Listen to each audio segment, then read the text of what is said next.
Ay, nako. Bagay sa'yo pangalan Ungas.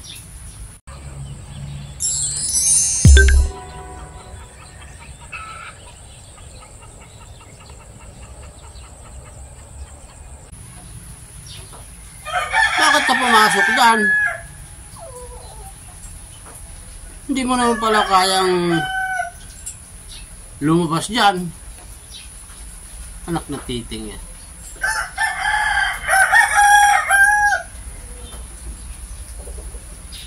Hindi ka ngayon makaalis-alis dyan. Ha? Yung iyong tulugan, no, dinurog mo na.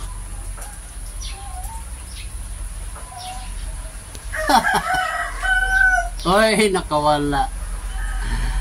Ayop pa.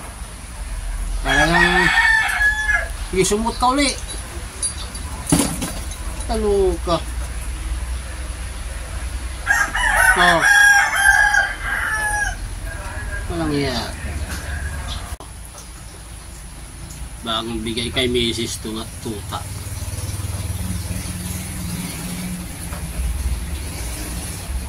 Maamo yan. Mailig yan. Hindi yan ano sa takot sa tao. Diba? Huwag ka nang aakyat uli doon, ha. Pag ikaw ang nabitay dyan at hindi ka napansin, nakaw, tumalong ka dun sa kabila,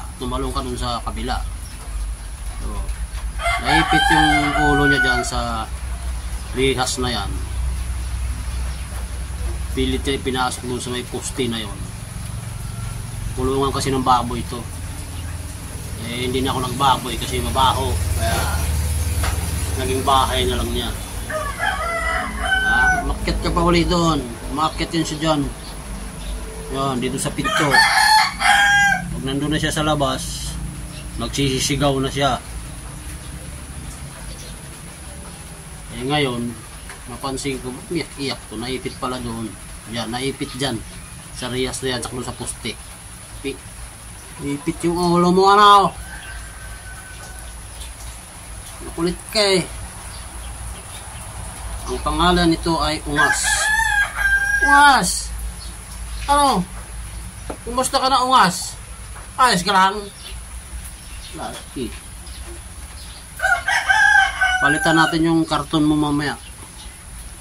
Maraming karton doon na bago. Mana? Yan ka lang, ha.